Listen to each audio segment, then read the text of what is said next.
Hello again. Hi. Hello. Hi. So, Hello. in this episode, we're going Fearless to be... Entrepreneurship with James Watson. Yep. Special guest, Amanda Middleton. Guest. Sure. On the furniture. What are you? Interviewer? Journalist? What are you? How do we refer to you? Someone says to me, you and that, you've always got a lassie on it. You've always got... And I'm like, she's the operations manager, CEO, She just somebody. follows me around. Yeah, she follows me and asks me questions all the time. Yeah. Follows me around with a list. Always got a list. You make my list sound really negative. You've always got a list. What are we doing after this? My list? Goes through your list. Every day. Have you got 30 minutes? Yeah, I've got I have two lists. I have my to-do list and I have a James list. And they're both far too big all the time. Yeah. Right, let's do it. I just didn't like how negative you sound about my list because I love my list. I know you love your list. It's a good time. Yep. Right, can we get on with it? I'm waiting on you.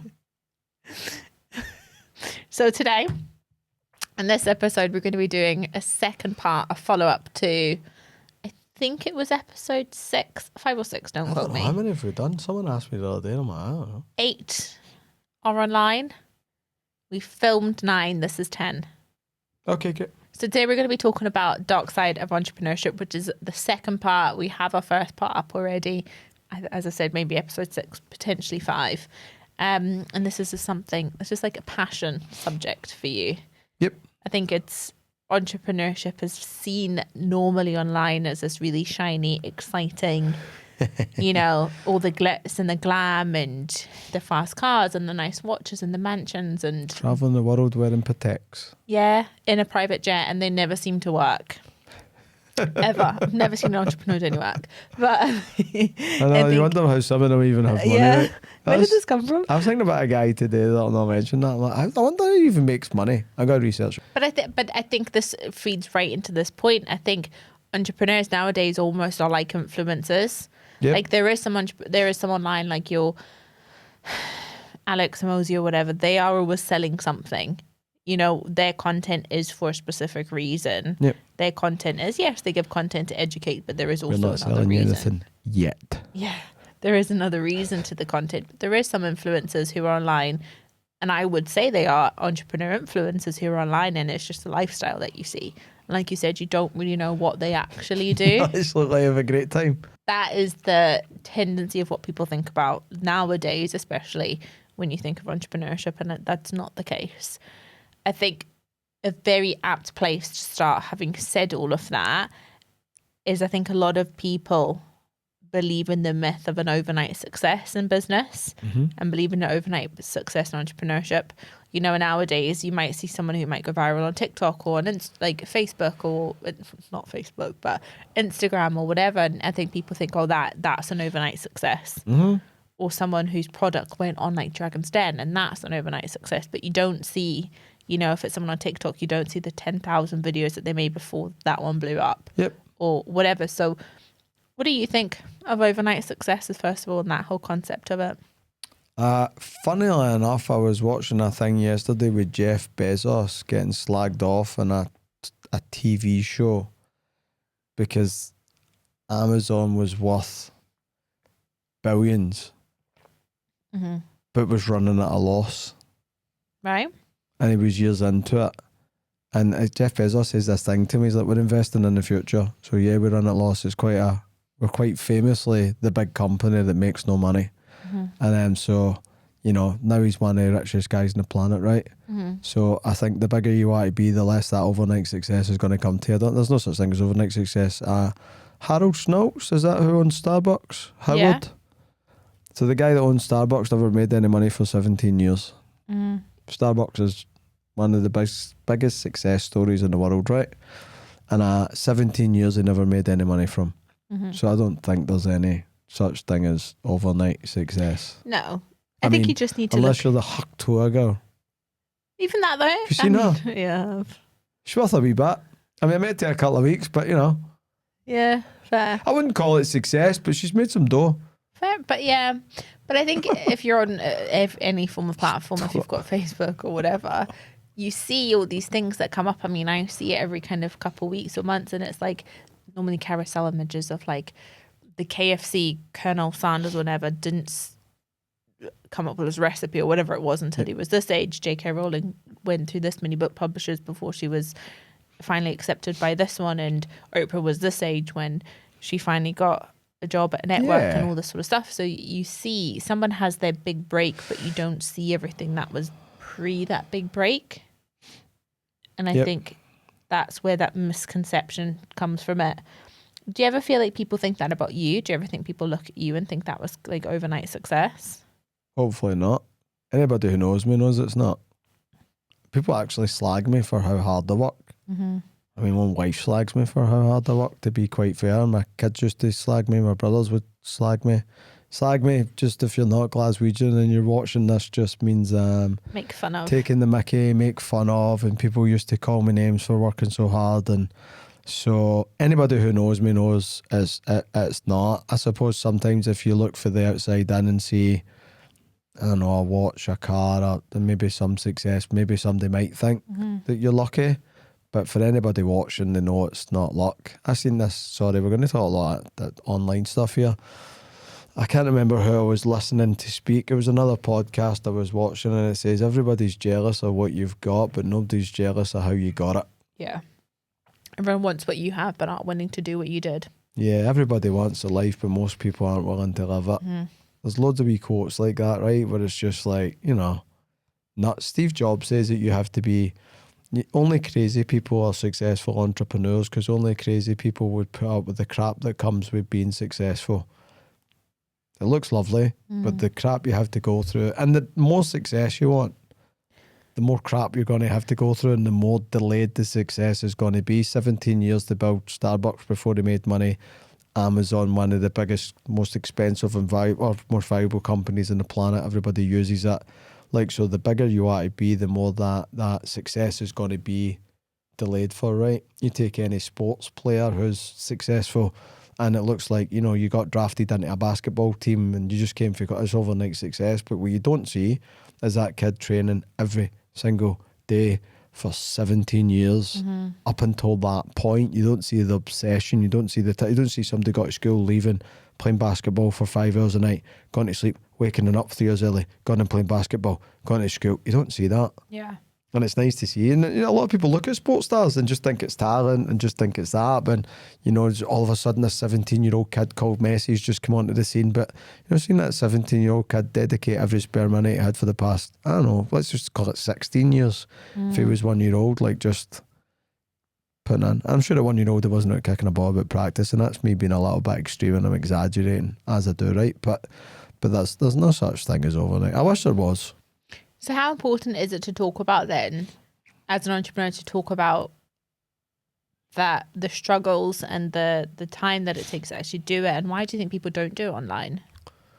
My wife says if most people could see what actually goes on, most people wouldn't want the job of being the boss.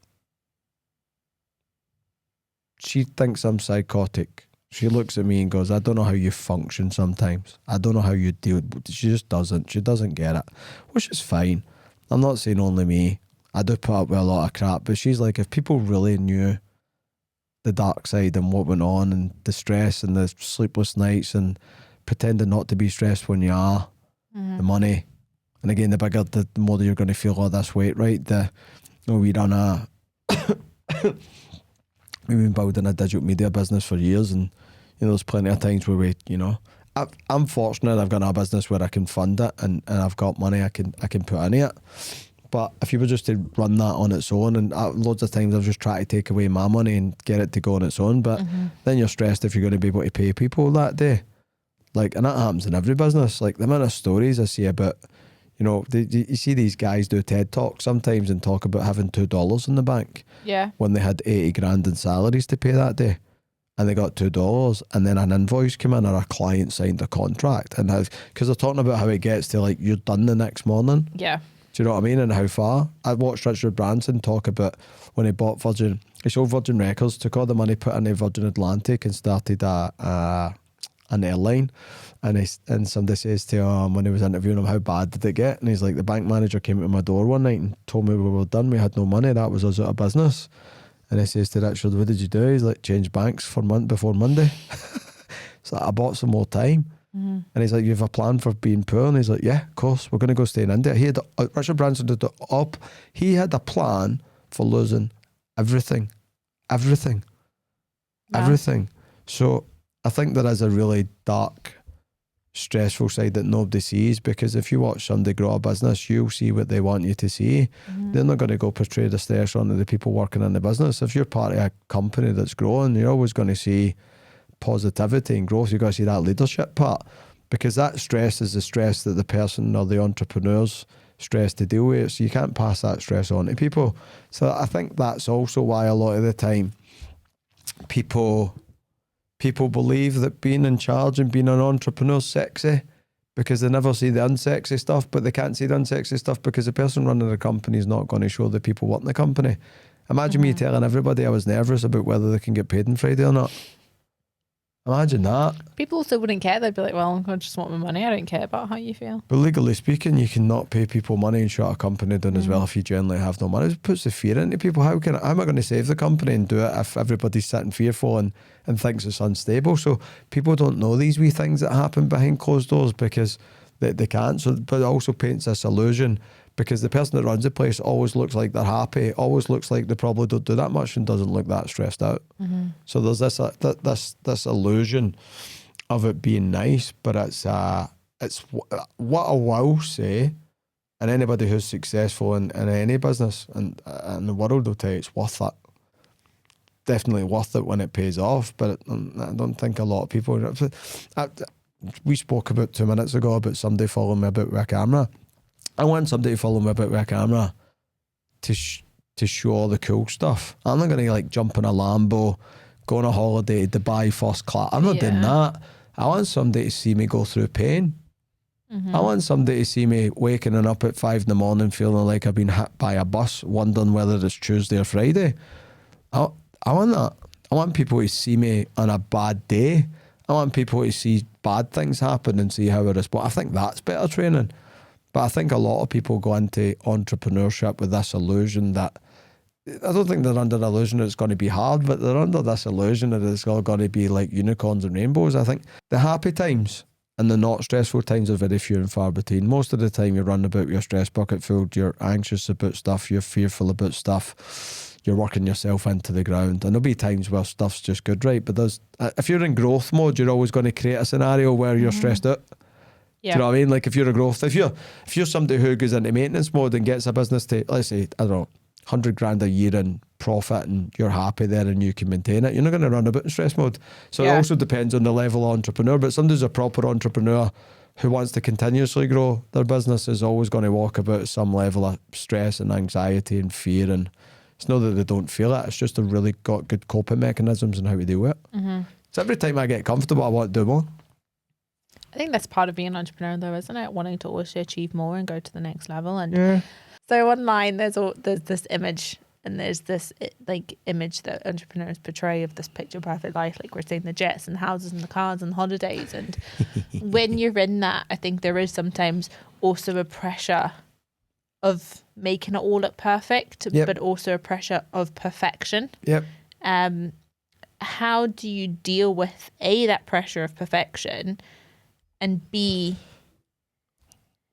dealing with it when it isn't perfect? Because I don't think perfect really exists, and if it is, it's going to be for microsecond before it all changes again. You got to walk about looking like the rainbows have pots of gold at the end of them, and you passed a unicorn on your way in. That's just how you got to walk about. Maybe some people do see unicorns in the way. Probably shouldn't be in charge of the company though, right? Oh, maybe. How do you handle the pressure of looking like everything's perfect? I think that's your job. Again, I was training some sales leaders yesterday, and some of them are aspiring entrepreneurs who want to run their own companies at some point. And they're like, what happens if you don't feel your best? I'm like, you have to figure out how to look your best. I'm like, I don't feel my best every day. I'm a human. I don't feel great every day, but I look great every day. No, but what I mean is great as in positive and on it, right? I know. I'm like, that's your job. If you're choosing to be a CEO, if you're choosing to be an entrepreneur who leads a company, you have to look good all the time. That's the downside, or the dark side as we're calling it. I need to figure it out. And I was teaching these guys and gals last night. I'm like, I learned a long time ago that I had to get my bed a minimum of 3 hours before I was supposed to turn up to an office. Because if I wake up and I don't feel good, I got 3 hours to figure out how to make myself look all right. And I might have to make myself look all right for 3 hours. I might have to make myself look all right for 30 minutes. It might be a full day, but I figure out how to look good when I'm in front of my people. When I'm on my own, I can do what I want. Yeah. I learned the art of doing that with my family, because that's not, my wife gets quite upset at me all the time and she's like, tell me if you're stressed out. And I'm like, nope, it's not your stress to deal with, it's my stress. It's my stress. I'm not passing my stress on to you. The same way I'm not going to pass my stress on to people that I work with. So it's difficult. It's quite exhausting. Again, super worth it. I love the challenge and love the game. And anybody who's crazy enough to want to run their own business will tell you they inspire the challenge, right? They love the challenge.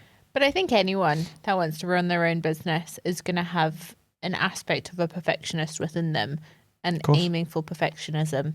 And I think that's a really, really hard thing to learn. I obviously don't run my own business, but I'm very involved in yours and I involve myself a lot. But you just don't want to. That's something that I struggle with a lot, is I am such a perfectionist. So when things aren't perfect, that's something that I really, really struggle with. And that also leads on to giving up control and kind of handing it on to other people if you're kind of delegating or kind of bringing someone else in to do tasks and they don't do it perfectly. How do you deal with that? How do you deal with the letting go and deal with people making mistakes and not doing things perfectly? One, I won't grow if I don't give up control. You can't scale if you don't. Scaling a business and growing it, if you don't remove yourself from one role and let somebody else fill it, you can't move up a role. So you can't do that. Frustration comes from expectations not being met. My expectations, and this is not to be demeaning, but not everybody's equally as good. And so sometimes it will take two people to accomplish the things that you can accomplish. Well, you deal with that a lot, right?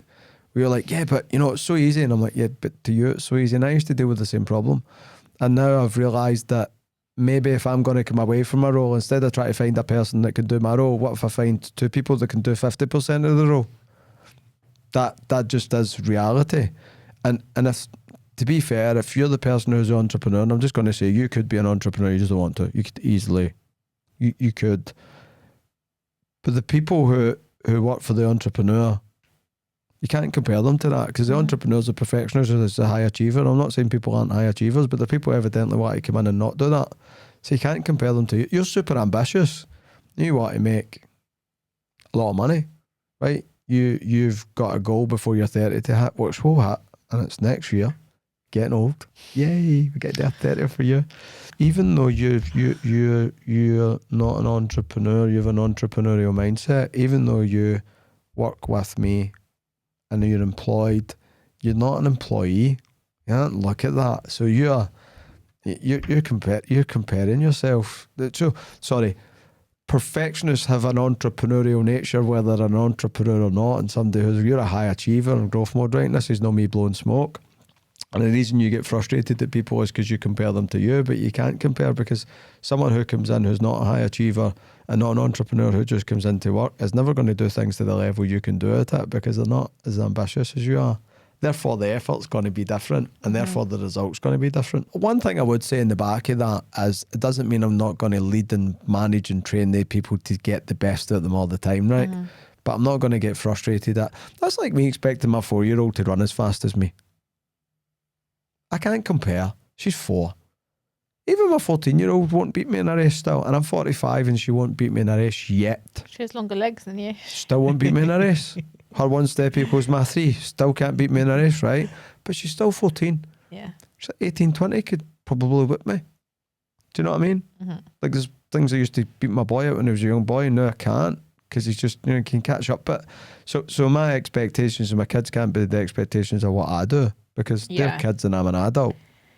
I think something that, and you talk a lot about that to me, and that's something that I still am trying to work on, is managing my expectations of other people. But what about as an entrepreneur, the reverse of people's expectations of you and the pressure that comes with that, whether that is investors or stakeholders or customers or clients or whatever it may be, people will have certain expectations with you where they don't care if things are going on in your personal life. They don't care, if your kids, like they don't care. They just want these expectations met. So how do you deal with that pressure to always constantly be delivering for other parties involved? You try your best to meet expectations, but also learn when to say no and learn to be honest. If you don't feel like you're going to meet people's expectations, I think instead of trying to be a people pleaser, you have to be honest and that's not going to happen, so that you change their expectations of you pretty quickly. I've learned that a lot. I used to people please and do stuff, and now someone's like, I need you to do this, and I'm like, that's just not going to happen. That ain't going to happen. Not because I don't want it to happen, but the time frames and what you're telling me, we had a client come on board the other week, like, can you get this done in this time? We're like, nope. And it was like $6,000 on the line. Yeah. And but again, if we say yes, they're going to have these expectations that we're going to get with them, we're like, not a shot. Yeah. It'll take this time. We can do it in this time. So we had to reframe their expectations of us. Or if we're just people pleasers going, yeah, I'll just chasing money, going, yeah, we'd have put ourselves in a whole mess. Yeah. So I think you have to be honest if you don't feel you're going to meet the expectations. But I also think you have to be, again, if you're in charge, if it's a client or somebody that you have to perform for, and if you do have investors or shareholders, then you're obligated to try and meet their expectations. But if you feel like their expectations are unrealistic, then you also have to be vocal with that. Yeah. But that pressure's there all the time. There's clients and people and, yourself and what you expect for yourself and all that stuff. So that pressure never goes away. Whether they're vocal about it or not, you always want, if you're a good person, you're always going to want to do right by those people. If somebody invests time in me, I want to do right by them. If somebody trusts me, I want to do right by them. If somebody gives me money and invests, or a client pays me money to do a job, I want to overachieve for them. So I put that pressure on myself with them putting pressure on me. Yeah. But I've also got to have the wee chats with myself as the realistic expectations I'm putting on myself. Can I do it? And then I follow like that realistic expectations. And I've got to put the pressure on myself to force myself to make sure it gets done. What I'm taking from what you're saying there is a lot of the time it's boundaries, setting boundaries with not only yourself but with other people, and being like you said, managing their expectations as well. But how do you because I think sometimes the fear that people might have is if you set that boundary, especially with, I guess, who you could say is people that would have power, so investors or clients or whatever, how do you set those boundaries but in a way that they're not going to be like, well, we'll just go somewhere else then, or we'll take our money out of this business or whatever, because that is a fear people will have, and people will sometimes feel like they can't say no or can't set those boundaries because what are the repercussions of that? Set them in the beginning before you do business, and you got to be willing to lose money. Like if we're going to go date and go out and maybe get married, and I tell you we've got some boundaries and you're not going to abide by them before we start, we probably shouldn't start. It's only going to end bad anyway. They're going back to that $6,000 on the line, right? And that contract and that work that was worth £6,000, which obviously we'd like. But if it's not. So we got to be willing to lose the £6,000 by being honest and transparent. Yeah. And if they move on, they move on. It was only going to get messed up anyway. Yeah. Because if we agree and then don't do it, we even ask for the £6,000 back. Who knows? So I think you just got to be honest with people up front and set the boundaries up front. I think you've got to understand your boundaries up front and tell people up front. I told my wife all my bad habits on our second date. I'm like, here's all the things I think this lady won't like about me. I just spat it out. And if she didn't like it and walked away, then at least we saved each other some time. Yeah. It's quite funny now, she pulls me for stuff. I'm like, I told you that 17 years ago. And so it doesn't mean I'm not going to try and change it. Yeah. It's always her comeback. She's like, it doesn't mean I'm going to try it. Doesn't mean I liked it or I was going to change it. Yeah, you did, but... Do you know what I mean? But I'm like, here's all the things you might not like about me. So, here's what I like, here's what I don't like. I remember her setting boundaries with me. I don't know if I can say this in camera. Used to get drinking a lot. And my wife's like, I have 2 rules. Back before the sun comes up and no strip clubs. And I'm like, no problem. I think those are fair. I'm not that kind of guy anyway. And then with that sun rule. coming up, maybe you were pre that. Oh no, so a couple of times I'm like, I was getting the sun comes up and I go over it. In summer, you're like, oh, it's a short night out for me. She told me her boundaries. Yeah. I told her, that's just, and we've had a great relationship for 17 years. We just, here's the rules. You stick by the rules and don't cross. Now, if I cross her boundaries, I'm done. And if she crossed mine, done. I mean, I didn't have a lot, just be nice to me. Oh, Don't be a nutter. good strong start. Yeah, you know what I mean? Just be a good girlfriend at that time, and, you know, don't be a nutter. Don't track me and ask me 15 questions when I don't answer my phone for 5 minutes. Don't track me, as we was last week trying to She turn does off track all me. your trackers. She does track me, doesn't she? But that's more for safety. Yeah. It is. I get a message sometimes, she's like, what are you doing in Asda? And I'm like, how do you know I'm in Asda? And she's like, not that I've been in Asda for a while, but she's like, if you do in Asda, I'm like, how do you know? While you're in Asda, pick up some milk, will you? She gets an alert if I break the speed limit in the car. So I'm actually being tracked by my wife all the time. Phone must be quite active then. So you talk there about setting those boundaries in the beginning, being realistic, you know, especially when it comes to maybe investors or clients of, is this achievable? Can you do this? Yes or no? But business does have a degree of uncertainty. Mm-hmm. How do you deal with uncertainty? Because it never goes away. Mm-hmm. I don't think there's ever a day that you face owning a business where there isn't aspects of uncertainty. Your whole industry could go belly up that night. So how do you deal with the fear of, because it is the fear of unknown, so how do you deal with that every single day? I think two things. One, I control the controllables. Mm-hmm. Because there's loads of uncontrollables, right? So the things I can control, I control to the best, to the best of my ability. Whether that's delegation, other people, me, whatever, I control the controllables. Two, before I go on a venture, I start in a business, I accept ultimate failure. Mm-hmm. I accept failure. I just accept that's how I overcome the uncertainty and the fear of doing anything. I think about what the worst case scenario is. I deal with the worst case scenario and go, all right, I can handle the worst case scenario, and then whatever happens after that. If I'm controlling the controllables and delivering to the best of my ability, and I end up in worst case scenario, what else was I going to do? A lot of entrepreneurs are like 10 businesses in before they've made one work. Like, it's just a part of entrepreneurship. You're going to fail. You're going to feel miserably and fall flat on your face for the most part. And it's just, but the more I study these mega entrepreneurs and these people that are very big, like I see myself as an entrepreneur, but I'm just learning. I'm just new to this whole thing. And when I see people that run these mega businesses, but I like listening to their stories, because a lot of people do look at the success and I'm like, all right, where are you from and what did you do and how did you get there? And that's how I know the guy for Starbucks never made any money for 17 years. That's why I know the Jeff Bezos stuff, because I'm always like, all right, you know, when you hadn't, how did you get here and what pains did you go through to get it? So I accept ultimate failure and what it looks like, and I feel the pain of it happening. What's the worst case scenario? I end up with, I'd done this when I moved to Australia and everybody thought I was a nutter going to Australia, and I'm like, worst case scenario, I end up failing. I end up back in my mum's and my mother-in-law's house for a period of time to come back and rebuild another company and make some money. I could afford to get my own house again and whatever. So I fully accepted that it could go really wrong. 3 years later, I was in my mother-in-law's house, staying looking for a house, back out knocking doors, trying to build a sales business. But 3 years before that, I accepted it, so it didn't bother me.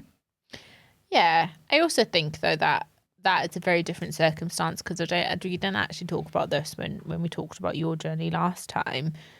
I don't think people know that you walked away from a very successful business and you were doing very well and you had offices all across the different continents, but it's not that company failed.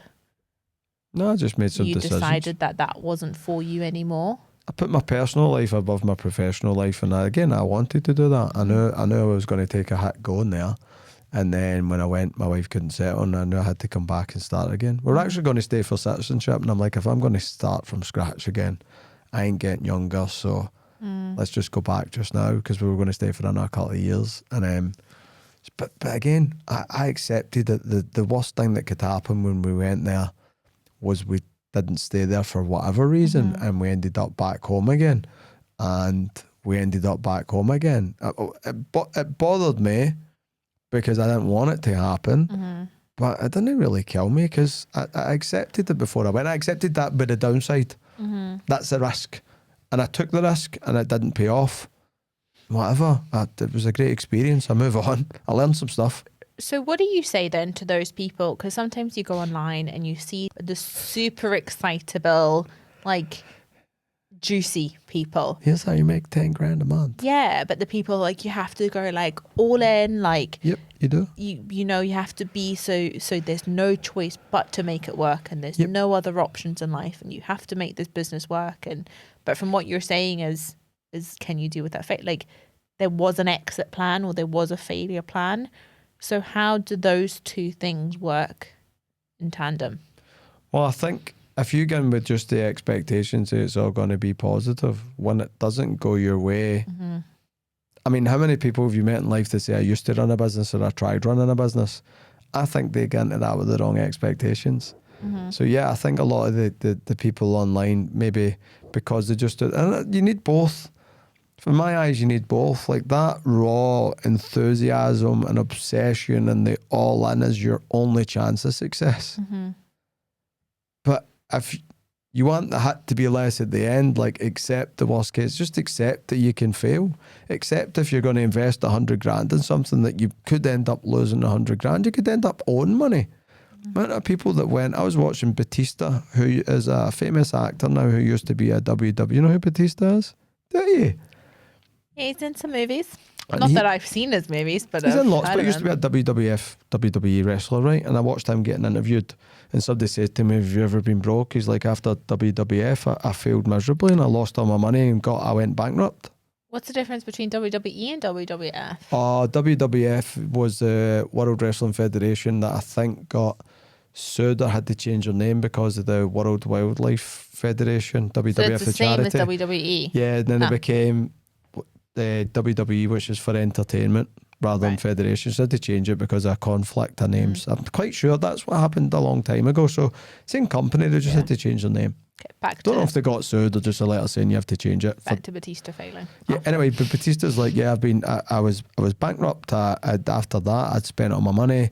I lost my house. I lost everything. I went right back to zero, and I was fortunate enough to find a new career, which is acting. That's that. So even when you look at these people, The Rock's got a company called $7 Production because that's how much money he had in his pocket when he went to do wrestling. Wow. That's why it's called $7. It's like, that's what I had to my name, man. $7 because he tried loads of other things and failed. And so you hear lots of these stories about, massive failures. Again, I like reading about people, and I know this about people because I research, where'd you come from, what'd you do before? And because it gave me it helped me accept that failure it doesn't have to be a part for everybody. And if you're lucky enough to get away with it failing miserably and falling flat in your face, great. But, chances are, statistically speaking, you probably are going to go through some failures because, you go through failures due to an experience, you go through failures due to unforeseen circumstances and, a market, some changes, technology. There's some people that are going to go flat in their face in the next 10 years because of this new AI revolution. They're calling it the AI apocalypse, and not because the robots are going to take over. They reckon that 8 million jobs are going to be done in the UK purely based in AI. Elon Musk is bringing out the Optimus robot. They predict. Oh my God, have you seen them walking about? I'm buying one. How cool are they? I am ordering one. I told my wife, I'm like, I am getting one or two of those. So they're £20,000 to £30,000. But Musk is predicting 20 billion sales. They're selling them to industries to work. They're selling them to governments to work. They're going to serve you in KFC and McDonald's, or maybe not specifically their companies, but they're going to be everywhere. There's some companies going to get a business because of this technology, and there's some people going to get jobs because some people are going to feel the pain of failure, right? So there's a million ways for you to fail. Yeah. Do you know what I mean? Maybe you get lazy and you fail. Maybe you went into the wrong industry at the wrong time, so there's loads of reasons, but there's a higher probability of failing than there is you winning. When you do win and don't fail, you win big and you get it good, but the chances are, if you're inexperienced or ill-financed, I suppose, or whatever, then there's a high probability you're going to feel some form of failure. And some people feel failure and never go back again because it's too painful and too stressful. And some people feel failure and dust themselves off and move on. You're going to go through these challenges then. There'll be these uncertainties, these circumstances that come up that you aren't fond of, you're not having a particularly good time with, there will be periods in anyone's journey, regardless whether it is a passion for them or not, but there will be periods where you do fall out of love with your own business and what you're doing. There will be periods where you just lose that love for what you are doing. So how do you deal with that, and how do you keep going through that to hopefully fall back in love with it in the end? One more day, one more week, one more try. I think the power of that wee phrase, one more. Mm-hmm. The amount of times when we were building the digital media company, I'm like, one more week. I wanted to quit it every week. My wife's looking at me and go, you'll regret it. You said will. multiple times, I'm done. Because it was really, really, because we were inexperienced and ill-financed, and we built that the wrong way. We didn't go for it. So we done everything wrong about starting. So we went the really, really, really, really, really hard way. Really, really painful route. You know what I mean? I'm like, okay, next time hire a coach. Yeah. And somebody who has an agency and get them to do it with you. Anyway, God, lost my chain of thought because I'm really old. Passion and losing love. You're going to lose passion and love. I don't think you're always going to be in love with what you do. Even some of the times where I fell out of love with what I was doing was actually on paper the best times I was having. So some of the times when I've had personal best weeks, as in finances or, growth or things like that, well, some of the weeks I just didn't feel like doing what I was doing. Sometimes you're just bored. Sometimes when you get to what you thought was going to bring you happiness, doesn't bring you the happiness you thought it was going to bring you, which is quite disappointing, a little bit an anticlimax. You're really looking forward to cheesecake, and you get the cheesecake and it doesn't taste as good as you thought it was going to do. It's quite disappointing. Yeah. So I think business does that to you as well. Mm-hmm. So what would you then say to entrepreneurs who do you feel disconnected from their initial drive or their initial kind of vision that they had? Just you got to go back to the check. Am I still passionate about the end goal? Do I still believe in the end goal? Am I still excited about, like, if I had everything I wanted right now? So when you fall out of love with it, it's like, does it still give me all the things that tick boxes? Do I still like it? Do I still love it? Do I still like all the more aspects of my job than not? Do I still want the end outcome to happen? And if the end outcome was happening this week, would I feel this way? And then when you realise that you still love it, you're just not feeling in love with it. And you realise that you start to feel happy, like if it was working. So if it's broken, you feel like that, and it's not getting anywhere, you feel like that. When you go back to thinking, all right, if it was working, how would I feel? And you go, well, actually, so one, you realise maybe you're just a wee bit bored. Another scenario, you're just getting a wee bit disheartened because you don't feel like you're going anywhere. So I just check myself and go back to, I'm not in love with it, but do I still love it? Yeah. Does it still offer me all the things that I wanted to do, and does it still tick the boxes that I needed it to tick in the first place? And am I still as excited about the end goal? And then when I think about that and go, yes, I'm like, I just realise that it's just, part of entrepreneurship is I'm just sometimes not going to be head over heels in love with it. My wife doesn't always skip and get as giddy as she did sometimes about seeing me, right? Doesn't mean she's not in love with me. But I think there's certain periods in a relationship where you're more in love than not. In a honeymoon period, right? Everybody's always chasing the honeymoon period when people are like, so, you can hang the phone up on each other. It doesn't mean you don't love. Yeah. And there'll be periods in people's relationships where they kind of fall back in love, and you can see that they don't just love each other, they're in love. But that's just, I think you marry a career when you're an entrepreneur. So just understand that there were some times that you don't like what you're doing in this, whether you're a successful football player, basketball player, tennis player, gambler, you run a business. I definitely think there's periods, and it'll usually be either because it's boring, it didn't meet your expectations, as far as when you got what you wanted and actually had that. That's the hardest time to deal with it.